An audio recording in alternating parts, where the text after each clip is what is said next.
Diariamente, sabemos que não é só a tecnologia que avança, a internet que chega com novidades. As mudanças também são grandes na comunidade escolar. E os educadores, os professores, os especialistas da área têm que estar sempre se qualificando, se capacitando para conseguir acompanhar e garantir, propiciar para os estudantes que eles tenham, de fato, um aprendizado melhor e maior. E hoje o nosso bate-papo é com um professor da língua portuguesa, da língua inglesa, especialista em educação e neurociência, e como tudo isso pode impactar de uma forma positiva a educação, porque ele também vai ser palestrante na 9ª edição do Braille Connection, que acontece lá em Recife no fim de outubro. Ele vai falar sobre os novos rumos da educação e como que você, professor, pode ter uma sala de aula muito mais diferenciada, com diversas possibilidades. E aí nós vamos começar com o André, entendendo o seguinte: André, quais vão ser os principais tópicos da sua palestra, os novos rumos da educação? A nossa palestra, Novos Rumos da Educação, que foi assim que eu denominei o meu livro, né, lançado em 2016, o livro fala sobre novas possibilidades que o professor tem para poder ter aulas mais dinamizadas, aulas mais lúdicas, que o professor possa levar tanto a aprendizagem para dentro da sala de aula, quanto uma certa alegria para que possa motivar o aluno, para que possa fazer com que o aluno queira estar ali, né? Porque ele vai fazer a junção de coisas como a música, como a neurociência, a psicanálise, tudo isso aliado à educação para garantir uma melhor e uma maior aprendizagem. E mais, para garantir que o aluno queira estar ali, para que o aluno tenha vontade de voltar, tenha vontade de estudar, né, tenha vontade de estar no ambiente escolar. E você acredita, André, que é possível os professores, né, os educadores se organizarem para conseguir ter essa capacitação, para conseguir ter essa qualificação? Porque o que a gente mais percebe, eu escuto muito aqui nas entrevistas do canal, a questão do cotidiano conturbado do professor. Muitas vezes em 2, 3 horários, né, turnos diferentes. A gente sabe que o professor leva muito serviço para casa, é elaboração de prova, é corrigir trabalho. Como se organizar para conseguir estar dentro desses novos rumos aí da educação? Então, na verdade, é o seguinte, todo o ensinamento, né? Não vou nem dizer ensinamento, todas as sugestões que são abordadas, tanto no livro quanto na minha palestra, são sugestões de atividades que sejam diversificadas, né? Mas não quer dizer que sejam coisas mirabolantes que vão tirar, né, que vão tomar muito tempo do professor. Na verdade, todas as atividades, todas as propostas de atividades que a gente vai mostrar, vai dar aos professores, são propostas que vão fazer com que o professor fique feliz de estar com aquilo ali, porque eu acredito que muitas pessoas falam que quem tem que ir mais feliz para a sala de aula é o aluno, mas eu acredito que quem tem que ir mais feliz para a sala de aula é o professor, porque aí o professor vai poder passar essa felicidade para o seu aluno em forma de aprendizagem, em forma de ensinamento. Então, todas as coisas que estão aqui no livro, que é esse aqui, Neuroescola, os novos rumos da educação, tudo que está aqui, todo esse conteúdo, né, ele fala de coisas que são agradáveis, sem perder o tom de aprendizagem, tendo uma coisa lúdica, e não vai tomar tanto tempo do professor. Na verdade, o professor tem que acreditar naquilo que ele está fazendo, né? Porque para encantar alguém, eu preciso primeiro me encantar. Quais são as principais dificuldades que você acredita que vocês, professores, estão enfrentando hoje, né, principalmente na rede pública, né? Eu não sei se você está na pública ou na privada, mas principalmente na rede pública. Quais são essas dificuldades e que 2 exemplos assim de ações você daria que já promove uma sala de aula muito mais interessante? Então, eu trabalho nas 2 redes, eu trabalho tanto na rede pública quanto na rede privada, e eu entendo que uma das principais dificuldades que o professor tenha seja exatamente chamar a atenção do aluno com talvez o pouco recurso, talvez com situações e matérias e assuntos que não fazem parte da realidade do aluno. Então, basicamente, né, o que o livro nos diz, que a neurociência nos diz também, é que é muito mais fácil passar o ensinamento quando o professor, né, conhece mais ou menos ali a realidade do aluno, para que na hora que ele for tratar de quaisquer assuntos que seja, o professor de qualquer matéria, ele pode passar aquele conhecimento de uma forma que esteja atrelada à realidade do aluno, né? Por exemplo, eu sou um professor de língua portuguesa.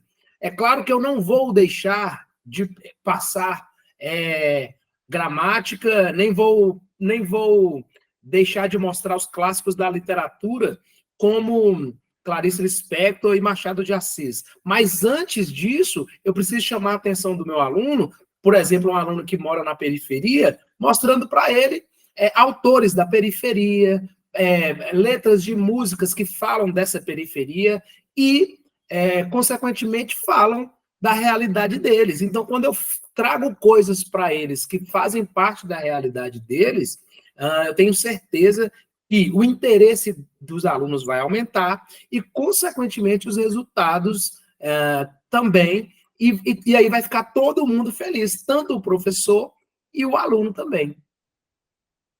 E acaba que você acaba lecionando uma matéria que o português, a gente brinca com essa dicotomia, né? Português e matemática. Você ama um, odeia o outro. No seu caso, o que o André procura fazer para atrair, né, para engajar os alunos no estudo do português em si? Porque realmente aprender a nossa língua, o português, é muito desafiador.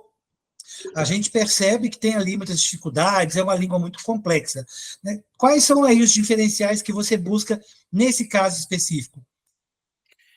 Então, os diferenciais para poder ensinar a língua portuguesa no sentido, para poder atrair a atenção do aluno, é mostrar para ele que não é nenhum bicho de 7 cabeças, que a língua varia, né? E ela tem várias maneiras de variar, varia de idade, varia de região para região, e mostrar para ele que existem várias literaturas. Existe a literatura clássica com a linguagem formal, e também mostrar para ele que existe a linguagem informal, e que a linguagem informal não é descartada, ela também pode ser utilizada.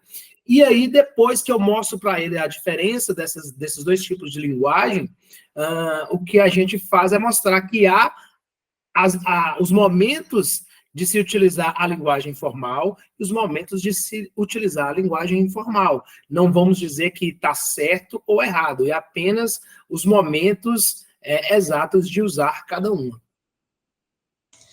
E os seus desafios, e é importantíssimo você gostar do que você faz, imagino que, né, a sua escolha tem a ver com o seu amor pelas áreas, porque também o que a gente percebe, quanto mais avança a tecnologia e as redes sociais, existe uma desconstrução, né, da língua, com os emojis, com a abreviação, com o uso de letras, né? Tem pais que ficam apavorados porque vai ver a conversa do filho e não entende absolutamente nada do que ele está conversando ali no WhatsApp, nos grupos. Como que você mostra isso para os alunos? Porque, sim, não deixa de ser uma linguagem. E quando que isso, né, deve ser mantido em um cuidado, uma atenção em relação, por exemplo, a uma prova, né, a um concurso, até mesmo em sala de aula, o que você permite, o que você não permite, dessa questão, dessa nova linguagem, se a gente pode chamar de internetês, tecnolês ou qualquer coisa nesse sentido. Então, Tecnolês eu ouvi agora pela primeira vez, mas internetês, sim, né? Como você disse aí, existem várias mudanças no mundo e a linguagem é um dos parâmetros que também estão mudando, estão evoluindo, né? E a forma de se comunicar hoje em dia, ela é diferente da forma de se comunicar há tempos atrás. E eu entendo que a gente não tem que ficar preso, né, engessado às modalidades antigas, porque o mundo está avançando. As formas de se comunicar também estão avançando. Então, é muito importante que o professor esteja antenado nessas mudanças. Por quê? Porque a internet veio para ficar, não tem jeito, todo mundo usa hoje em dia, né? E o próprio Enem, as próprias avaliações do Enem, elas têm questões na prova de língua portuguesa que são questões que falam sobre essa linguagem tecnológica, sobre esses avanços tecnológicos e os avanços tecnológicos e o que isso implicou na linguagem, o que isso implicou nas comunicações. E quando a gente está falando também da questão das linguagens, você ainda está com o idioma, que além do idioma português, você ainda vem com o inglês. E aí eu já imagino que, em relação ao público mais jovem, seja muito fácil, porque as pessoas estão adorando assistir séries, né, adoram essa questão de filmes, e com essa questão das plataformas, isso facilitou muito o fato da convivência das pessoas com o inglês. Por outro lado, aí eu já reforço o que a gente falou antes em relação ao português. Se eu tenho facilidade com o inglês por causa de tudo que eu estou assimilando, da própria internet, dos filmes e séries, por um outro lado, eu acabo tendo dificuldade com a língua mãe. É isso mesmo? Você percebe isso no seu dia a dia?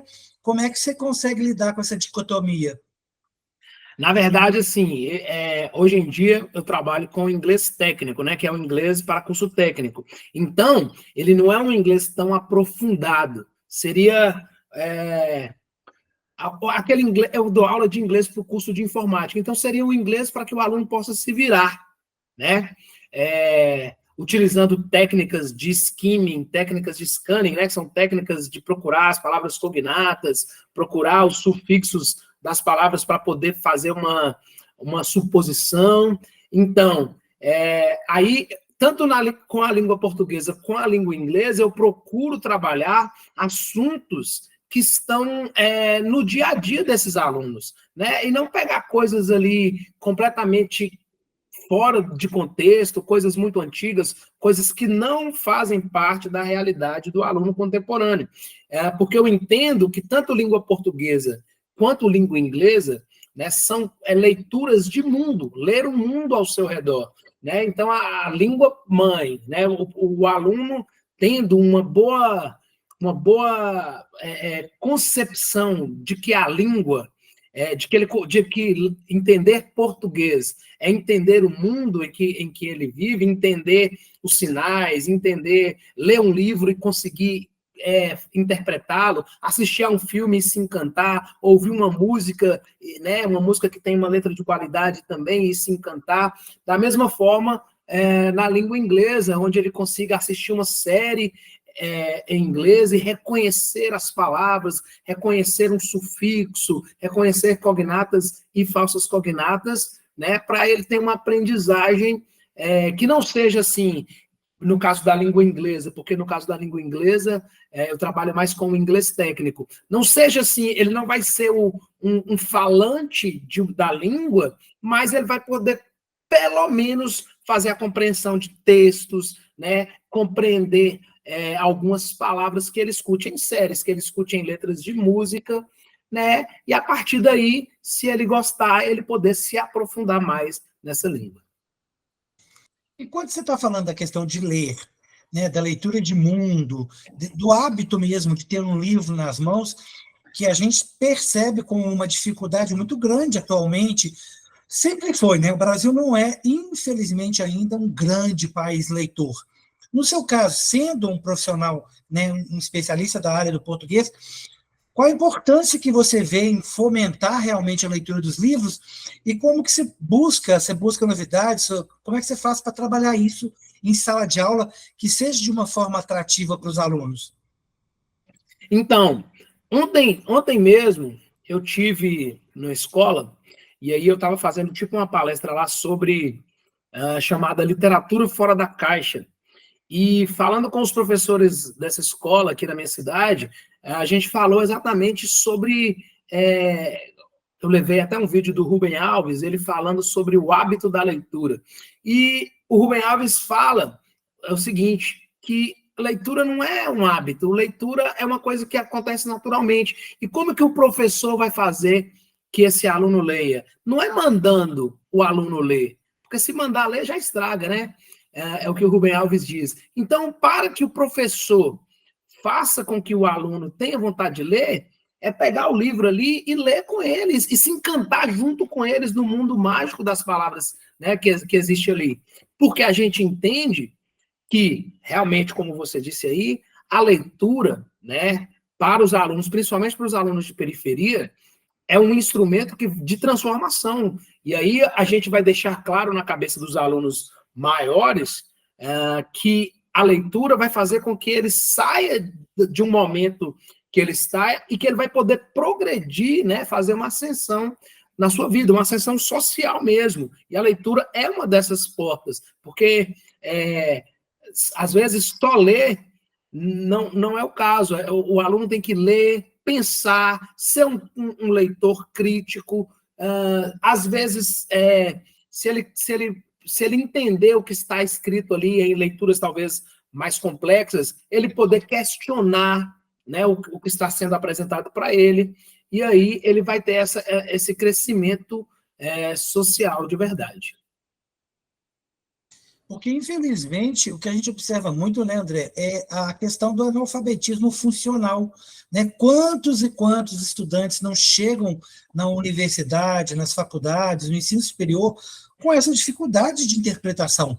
Eles vão ler um livro, não dão conta, não sabem o que está ali, porque vem com uma linguagem um pouco mais complexa, mais diferenciada, são livros ali de discussões, até conceituais, que muitas vezes não se estudou, ou não se aproveitou, não se aprendeu mesmo no ensino fundamental e no ensino médio. E tem também a questão das disciplinas, de uma forma geral, visar trabalhar mais a multidisciplinaridade ou a transversalidade, mas que eu vejo os professores que eu converso, e às vezes nas escolas, quando eu converso com os diretores, que isso ainda não ocorre de uma forma efetiva. E acaba que matérias, além da sua, né, e matérias que não são literatura, sei lá, outras matérias, elas não usam muito o livro como uma fonte, não usam muito o livro como um meio de repente, contextualizar, como você bem disse, trazer o aluno, né, trazer a aula para o meio dele, porque não tem sentido eu falar com o aluno da área rural, do interior, sobre uma coisa de São Paulo que está longe da realidade dele. Né? Um aluno no sul de Minas que trabalha com plantio de morango e coisas nessa linha, ou um aluno que está lá no Vale do Aço trabalhando com extrativismo, a questão mineral e outras coisas, separar e não entrar nessa área, entrar em áreas que não tem nada a ver com ele, e dificulta muito mais a aprendizagem, né? No âmbito da leitura, não adianta eu levar temas para os alunos que não façam parte da realidade deles. Eu costumo dizer o seguinte, que eu não vou descartar os livros clássicos, óbvio que não. Né? Dentro dos nossos livros clássicos em língua portuguesa, da nossa literatura, existem alguns autores que são imprescindíveis, mas é muito complicado eu levar um João Guimarães Rosa para um aluno de periferia se ele não consegue se reconhecer ali, se aquela linguagem é muito difícil para ele. Então, antes desse aluno ler um João Guimarães Rosa, antes dele ler um Machado de Assis, talvez seja importante que ele leia autores que falem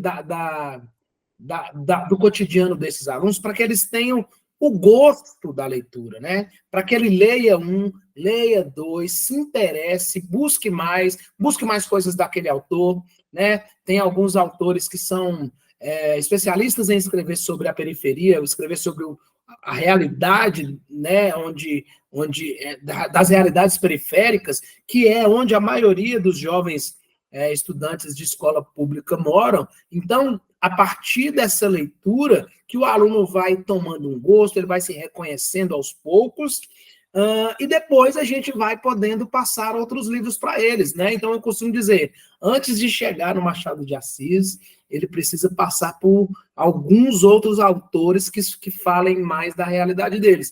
Vou falar um exemplo por mim mesmo. Eu fiz a faculdade de letras, e aí a professora no ensino médio me deu o Machado de Assis para poder ler. Li e não entendi, porque eu era um jovem de 15, 14 anos, e era uma leitura muito difícil. E com 14 anos eu ainda não estava ali interessado, né? Só depois que eu entrei na faculdade de letras, né, que eu comecei a pegar o gosto, que eu comecei a ter um pensamento mais crítico e mais curioso, que eu fui pesquisar mais sobre o autor, que eu fui pesquisar o significado de palavras que eu não entendia, que eu fui entender o que seria o neologismo que o Guimarães Rosa tanto usava. Então, assim, antes de chegar em livros mais difíceis, entre aspas, eu comecei a ler poesia, um Paulo Leminski, que era uma leitura mais simples, porém encantadora. Então, para chegar em livros mais difíceis, eu comecei lendo coisas mais simples, e essas coisas mais simples é que me fizeram ter o gosto pela leitura. E é interessante a questão do que você comentou, porque o hábito de ler, né, o cultivar ou criar o hábito, ele está intrinsecamente ligado ao fato de ter livros, acesso a livros que eu me identifique com ele, que eu me veja nele, para que ele seja prazeroso, para que ele possa me instigar, né? E eu já vou emendar isso com a pergunta para a gente encerrar, que você tem essa expertise também na área de tecnologia, então imagine que para você a pandemia tenha sido um pouco menos complexa ao lidar com as tecnologias, já que era uma coisa um pouco mais conhecida para você. Quais são os seus conselhos para os educadores, né, em relação à questão tecnológica? O que eles podem, né, se cercar mais para sofrer menos, né? E se isso vai estar também na sua abordagem da palestra. A tecnologia também é mais uma dos assuntos que estão aqui no livro Neuroescola, né? Tem vários assuntos aqui no livro: psicanálise, neurociência, poesia, filosofia, sociedade, musicalidade e tecnologia. Por quê? Porque eu entendo que hoje o mundo é tecnológico, os alunos são tecnológicos, né? E um conselho para o professor é se apropriar disso aí, né? Não tem como fugir.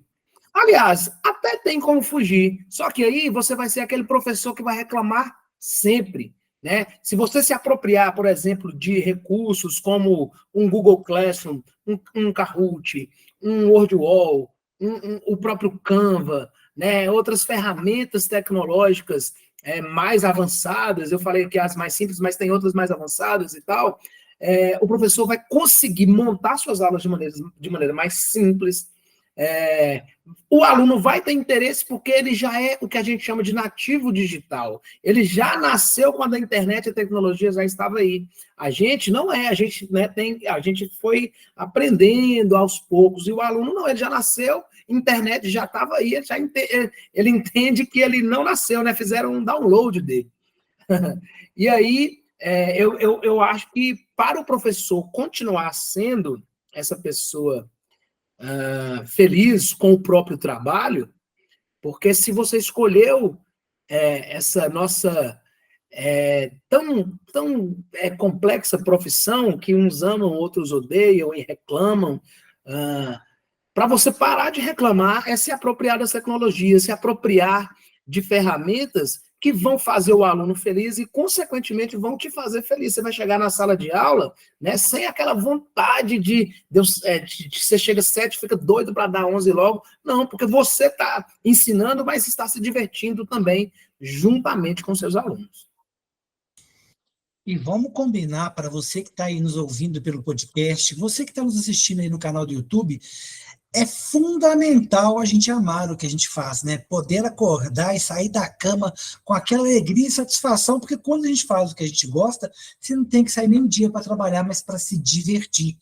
Mais do que isso, como o André colocou para a gente, se você quer se apropriar de novas tecnologias, de novas ações, de novas propostas para tornar a sua sala de aula uma sala de aula mais diferenciada, criativa, mais atrativa para o seu aluno e até com melhor aprendizado, que tal então se inscrever lá no brainconnection.com.br? Veja uma das palestras, com certeza, a do André Nascimento também, falando sobre os novos rumos da educação. Vamos deixar o livro dele, o contato, né, o site onde você pode comprar o livro dele, o nome do livro dele na nossa legenda, para que você possa fazer, né, esse contato em relação ao livro dele, ter essa informação, e mais do que isso, para você que quer ser um professor diferenciado, porque ama o que faz, tem prazer com a profissão e quer fazer da educação o melhor lugar possível, inclusive fazendo com que o nosso Brasil cresça mais, se transforme mais, transformar a realidade do seu aluno, até ajudando e estimulando ele a ler mais. Vamos colocar também o livro, né, os livros no cotidiano deles, livros com os quais ele possa se identificar mais, se identificar, né, se perceber, ter prazer naquela leitura. Fica o nosso convite, então. Quer uma melhor qualificação, quer poder se capacitar mais e ter acesso a essas mudanças aí para a sala de aula, levando musicalidade, às vezes levando aspectos artísticos, trabalhando mais a interdisciplinaridade, né? Não deixe de participar de eventos como o Brain Connection, que te propicia palestras incríveis com muita dica de programas, de ações e também de ferramentas.